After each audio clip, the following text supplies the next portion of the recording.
Many people have worked hard all their life just to be able to live their dream. And one of the most famous dreams is to have a private villa on a beautiful island, like here, Samui. So welcome to Island Biz. Here we are at Palm Group Asia. Let's meet with the managing director, Kurt Mieveld, and get to know a little bit about their business. Welcome to the Island Biz. Here we are with Kurt and Lulu with Palm Group Asia. Hi, Hello. Kurt. Hello. Hi, Lulu. Thanks for having us here today. Welcome. We would like to know the first question. Of course, everybody probably wants to know. Can you tell us briefly about your business? We're a construction company, mainly. However, we have a real estate business, property management, and financing. So I guess our main focus has been construction over the years, but to try and offer customers a full service, we've offered then set up more companies to be able to manage people from start to finish, from financing the home to building it, to managing it, to selling it and renting it. So there are plenty of business like this on the island, obviously. Yeah, not a company that does everything. We're the only one that does it all encompassing in one company. But there is many companies on Samui that offer each service or some of the services, but I'm not aware of any that offer the full service. And certainly not financing. We're the only company in Thailand that can offer finance to foreigners. This is what distinguishes Palm Group Asia from the rest of the people in the business. That and quality. And what else would you consider that make it different from the rest of the people who are working on a common business on the island? Still quality. Quality is the number one, but also delivering on people's promises, trust, and working with people here for over 10 years, building products and delivering houses as promised, as requested, and to the best of our ability, which is important and rarely happens in Samui, unfortunately. I have this idea that your business would be somehow very challenging because those who can, like as we imagine, those who can afford having a private villa on this beautiful island must be those filthy rich people, billionaire, those who are what's so-called the most difficult people on the planet to deal with. So who are your customers? Customers vary a lot. I mean, Samui is not cheap. Samui is expensive if you compare against other areas in Thailand. However, the people that we have here are very, very varied. We'll build houses from 4 million up to, at the moment, we have a villa for 250 million. So yes, Samui brings in a whole variety of people, but we can build, we build for all sorts of people, ways of life, people retired, new families, and so on. So it's very varied. Lulu, would you share with us some of your experience with your customer on the island? Yeah, sure.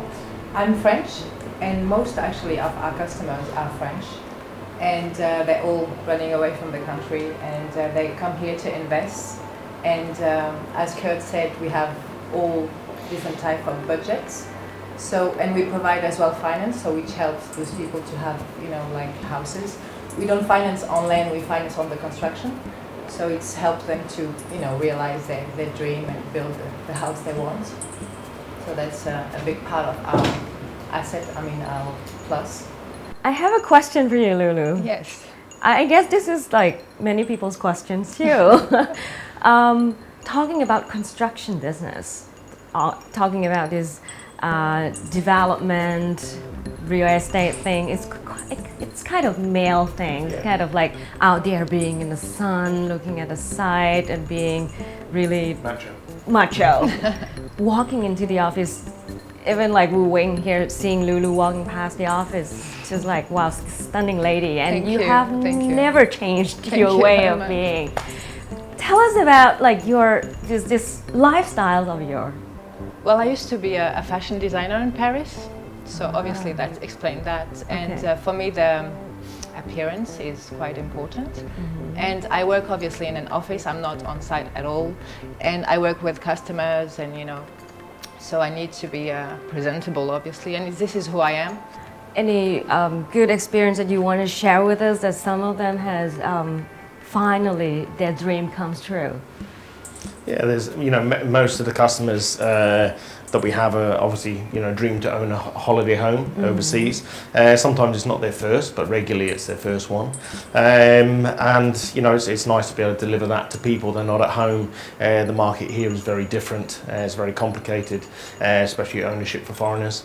There isn't any, so you see it gets very complicated, and of course the language barrier and so on. So if we can make that process easier and secure is the most important, and that's what we aim to do. Unfortunately, a lot of people, you know, their dreams turn into nightmares, and that's something we try, obviously, you know, try to fight against all the time. Some people have a very optimistic view of Koh Samui. It's growing, it's going to be beautiful. Some would say soon it's going to be a green island and energy efficient. But there are also those negative part of the idea of, oh, the island is not going anywhere, it's going to be end soon. So would you share with us your view of the future of this business? I think for us, we're optimistic on the future, but it is in balance for sure. The island has you know, tried too many years ago go in a 5-star direction. It was suggested by the government here. It hasn't gone that way. There's improvements, there's vast improvements since a change a few years ago with the local mayor. So there's been big improvements and big change with the roads, infrastructure and so on. However, you know, in some ways the island hasn't changed and in some ways gone backwards. So Green Island, that's never going to come. That will never happen. It's just not in the Asian way, I guess, you know, as much as anything. But the islands for me is on a balance. It can go either way. It can continue to go cheap, which it is at the moment. Or it could turn around and come back to a better standard. But we've seen over the last 2 years really a slide towards the negative, not towards the positive. So we hope that for us and for the island, that the island will come back to the heyday, will come back to a higher level of client, come back to a you know, more focused on a high end. But we have to wait and see. I have my doubts. Trying to be more transparent in every way, not just construction, which is obviously a very large business here for everybody. Tourism, of course, is number one, but that as well. You know, customers come here on a holiday, on a dream. It's one holiday a year, and there's many things that can make your holiday disappointing, and we see it all the time here. So I think the island needs to focus more on delivering a better product to the customer, a better experience, and more variety of things to do. We have some very nice hotels here, 5-star hotels and so on. However, outside the 5-star hotel, it can be spoiled. It can be quite basic. So I think the island needs to just keep working on improving not its image, because it has a very good image. In some ways, maybe the image is too high for what it really is here, but the island, like I say, has improved greatly with the new mayor, and I hope that will continue and the island will prosper. Thank you very much, Kurt and Lulu, for joining us on the Island Biz. Oh, welcome. Good luck for your business. Thank you. Thank you.